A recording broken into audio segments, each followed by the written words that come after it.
Welcome to channel दोस्तों। तो कैसे हैं आप लोग। जैसा कि आप लोगों को पता होगा, इस सीरीज़ में हम लोग बिहार शिक्षक बहाली भर्ती परीक्षा का तैयारी कर रहे हैं तथा इस सीरीज़ में जो मोस्ट इंपॉर्टेंट बीपीएससी का प्रीवियस ईयर क्वेश्चन है तथा जो एक्सपेक्टेड क्वेश्चन है जो हमारे परीक्षा के लिए इम्पोर्टेंट हो सकती है, उसके लिए हम लोग ये सीरीज़ चला रहे हैं। इस सीरीज़ का ये क्लास नंबर 8 है और ये क्लास 7 तक आप प्रीवियस क्लास नहीं देखे हैं तो चैनल पर जाकर पहले उसको देख लीजिए, उसके बाद इसको देख सकते हैं। डेली का डेली हम लोग इसमें 30 से 40 क्वेश्चन जो प्रीवियस ईयर के मोस्ट इंपॉर्टेंट क्वेश्चन बीपीएससी के रहते हैं उसको करते हैं। और सबसे पहली बात, आप इंट्रो को स्किप न किया कीजिए, क्योंकि इसी इंट्रो में ही हम अपने लास्ट वीडियो की या आने वाले वीडियो की या इस वीडियो के बारे में जानकारी दे देते हैं। आप लोग इसको पूरा नहीं देखते हैं और कमेंट सेक्शन में बोलते रहते हैं कि सर इसका क्या होगा, इसका क्या होगा, क्योंकि उसका हम ऑलरेडी जवाब वीडियो में दे चुके रहते हैं। इसीलिए मैं आपसे रिक्वेस्ट करता हूं कि आप इंट्रो को ज़रूर से ज़रूर देखा कीजिए, इसको स्किप नहीं कीजिए।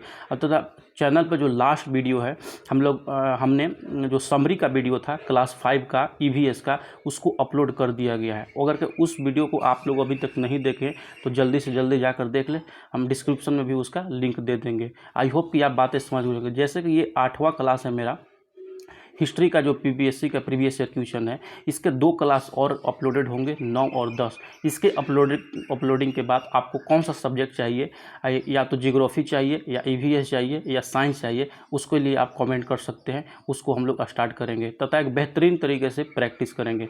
अब जैसे ही आज या कल के डेट में हमें क्लास 7 का साइंस का समरी का क्लास अपलोड हो जाएगी। आई होप कि आप इतना बातें सुन चुके होंगे। तो चलिए है वीडियो को स्टार्ट करते हैं। अगर कि अभी तक आपने वीडियो को लाइक नहीं किया है या चैनल पे नए हैं तो चैनल को सब्सक्राइब कर लीजिए और वीडियो को लाइक कर लीजिए। चलिए बिना किसी देर के वीडियो को स्टार्ट करते हैं। जैसे कि पहला ही सवाल है मेरा, स्वतंत्र भारत को स्वतंत्रता प्राप्ति हुई थी यूपी में उस समय किस पार्टी की सत्ता थी। ठीक है, तो इसका जो राइट आंसर होगा दोस्तों लेबर पार्टी होगा।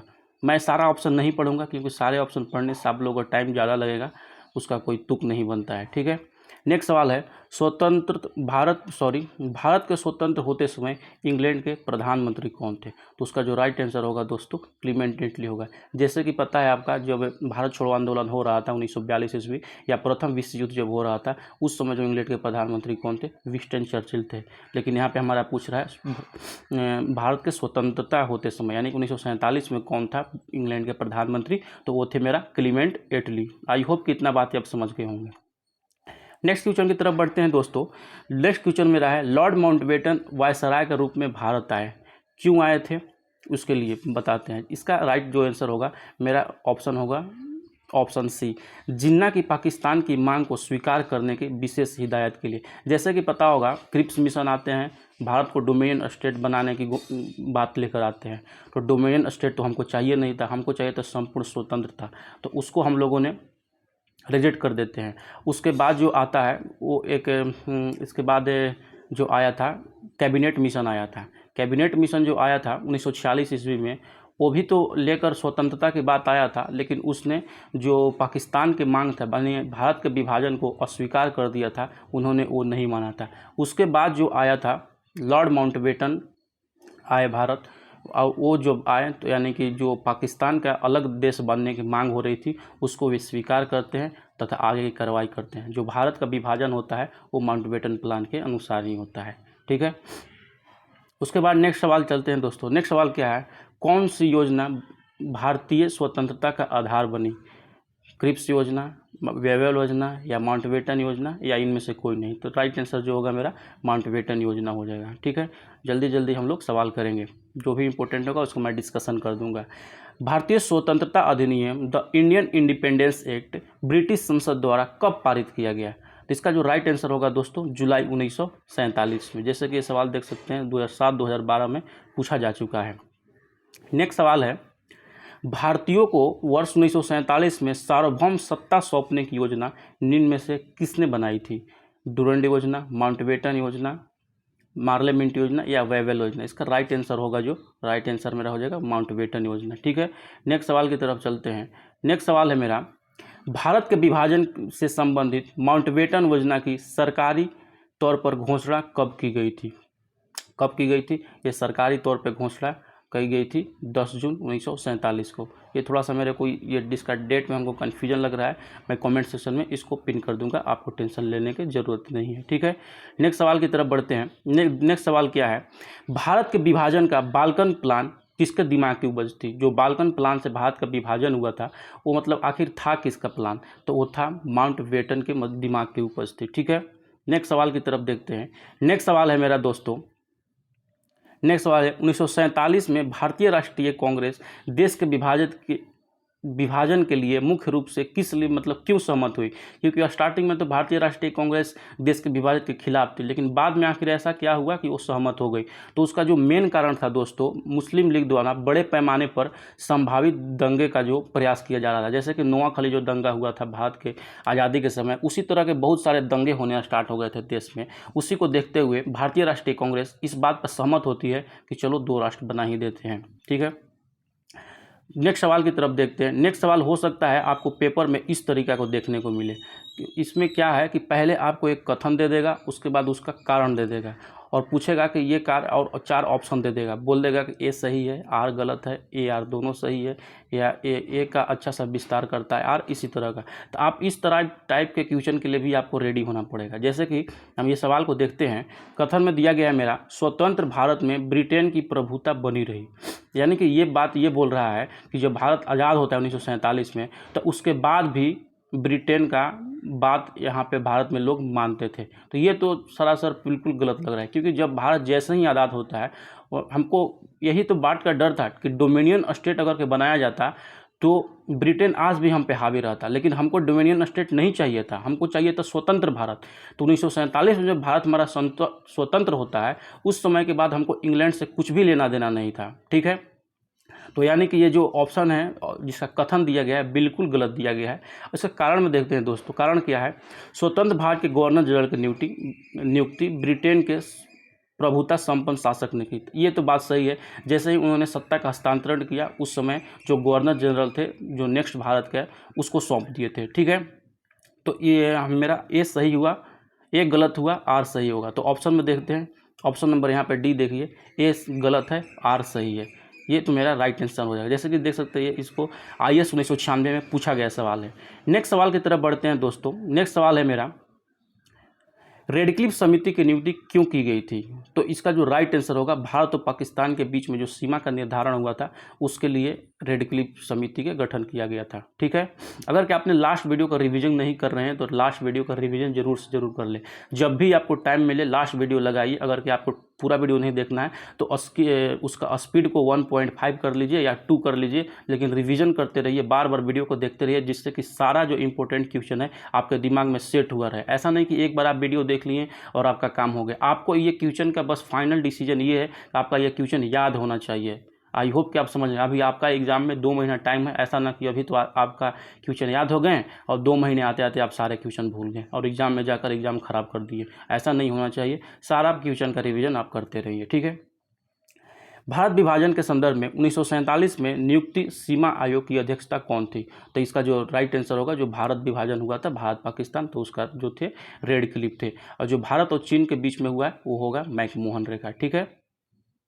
नेक्स्ट सवाल की तरफ चलते हैं दोस्तों। नेक्स्ट सवाल है मेरा, भारत के विभाजन को टालने का अंतिम अवसर कब समाप्त हो गया? जैसे कि आपका पता था, जो जैसे ही कैबिनेट मिशन आया था उसको हम लोगों ने रिजेक्ट कर दिया, तो उसके बाद से जो भी मतलब मौका, वो लास्ट मौका थी हम लोग को कि मतलब हम लोग भारत का विभाजन नहीं होने देंगे। लेकिन इतना दंगा भड़क जाता है भारत में कि उसके बाद जब माउंटबेटन योजना आती है, माउंटबेटन साहब भारत आते हैं, तो उसमें करना ही पड़ता है। तो ये क्या कर रहा है सवाल, भारत के विभाजन के टालने का अंतिम अवसर कब समाप्त हो गया? कैबिनेट मिशन को अस्वीकृत करने का चाहते हैं। जैसे ही कैबिनेट मिशन को हम लोग रिजेक्ट किए उसके बाद से ही कोई ऑप्शन नहीं बचा भारत विभाजन के लिए। उसके बाद नेक्स्ट सवाल देखते हैं, सन 1947 के भारतीय राष्ट्रीय कांग्रेस के दिल्ली अधिवेशन की अध्यक्षता कौन किए थे? यानी कि स्वतंत्रता के समय भारतीय राष्ट्रीय कांग्रेस के अध्यक्ष कौन थे? जैसे कि देख सकते हैं BPSC 2005 में पूछा गया सवाल है। तो इसका जो राइट आंसर होगा दोस्तों JB कृपलानी होगा। जो अबुल कलाम आज़ाद थे 1940 से लेकर 1945 तक कांग्रेस के अध्यक्ष रहे थे। सबसे अधिक समय तक यही कांग्रेस रहे थे, लगातार 7 वर्षों तक ये कांग्रेस रहे थे, 6 वर्षों तक, ठीक है। अभी तक अगर क्या आपने वीडियो को लाइक नहीं किया और यहाँ तक वीडियो देखते हैं तो बिल्कुल गलत कर रहे हैं। जल्दी से जल्दी जाइए, पहले जल्दी से चैनल को सब्सक्राइब कीजिए, लाइक कीजिए, उसके बाद नेक्स्ट बढ़िए, ठीक है। नेक्स्ट सवाल की तरफ चलते हैं दोस्तों। निम्नलिखित में से किसने 1947 के कांग्रेस कमेटी के बैठक के द्वारा विभाजन के प्रस्ताव के पारित होने को राष्ट्रवाद का संप्रदायवाद के पक्ष में समर्पण के रूप में बोला था? तो वो बोला था डॉक्टर किचलू ने, ठीक है। नेक्स्ट सवाल की तरफ चलते हैं। नेक्स्ट सवाल है मेरा, अखिल भारतीय कांग्रेस कमेटी की 15 जून को 1947 को संपन्न हुए बैठक में भारत विभाजन के विपक्ष में किसने मतदान किया था? तो विपक्ष में मतदान किए थे खान अब्दुल गफ्फार साहब, ठीक है, खान अब्दुल गफ्फार खान। नेक्स्ट सवाल की तरफ चलते हैं। नेक्स्ट सवाल है मेरा, 14-15 अगस्त 1947 को मध्य रात्रि को अंतरिम संसद के रूप में किसने सत्ता हस्तांतरण की? तो इसका राइट आंसर हो जाएगा संविधान सभा ने हस्तांतरण की थी, ठीक है। ये सब टू द पॉइंट क्वेश्चन है, इसको भूलिएगा नहीं आप लोग। 14-15 अगस्त 1947 को मध्य रात्रि केंद्रीय असेंबली में इकबाल का गीत हिंदुस्तान हमारा एवं जन गण मन किसने गाया? तो इसका जो राइट आंसर होगा सुचित्रा कृपलानी होगा। सुचित्रा कृपलानी के बारे में एक और बात जानते हैं। भारत की प्रथम जो महिला मुख्यमंत्री थी जो महिला मुख्यमंत्री थी वो थी सुचित्रा कृपलानी। सबसे प्रथम महिला मुख्यमंत्री सुचित्रा कृपलानी यूपी की बनी हुई थी, तो ये बात याद रखिएगा। और एक यहाँ पे अच्छा फेमस नेम आता है एम एस सुब्बालक्ष्मी। एम एस सुब्बालक्ष्मी प्रथम महिला म्यूजिशियन थी जिनको भारत रत्न दिया गया था, और वो भारत रत्न कब दिया गया था? 1998 में दिया गया था। तो ये सारे फैक्ट आप लोग याद कीजिए, कुछ भी एग्जाम में पूछ सकता है। नेक्स्ट सवाल की तरफ चलते हैं। नेक्स्ट सवाल है मेरा, स्वतंत्र भारत के प्रथम गवर्नर जनरल कौन थे? यानी कि स्वतंत्र भारत के, इसमें बहुत कंफ्यूजन वाला सवाल है, ये हम जो ही मैं बात बोलूँगा उसको ध्यान से आप लोग सुनिएगा।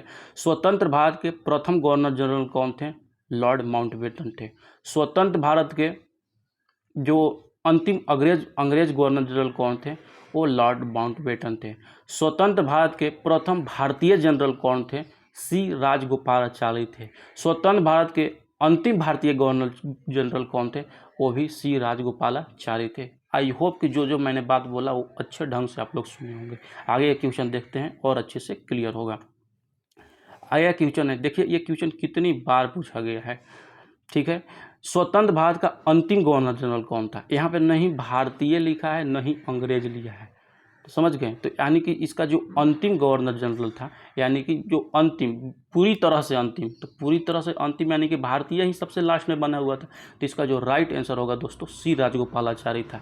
यही अगर के पूछता स्वतंत्र भारत के अंतिम अंग्रेजी गवर्नर जनरल कौन था, तो उसका राइट आंसर हो जाता लॉर्ड माउंटबेटन। ये थोड़ा सा भाषा का फर्क है, सारा का सारा क्वेश्चन अलग हो जाएगा, ठीक है।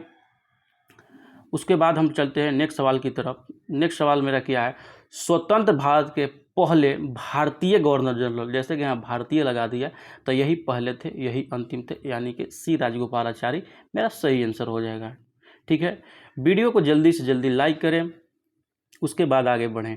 भारत के प्रथम एवं अंतिम गवर्नर जनरल कौन थे? तो अंतिम गवर्नर जनरल पूछ रहा है, यानी कि सी राजगोपालाचारी के बारे में बात हो रही है, ठीक है।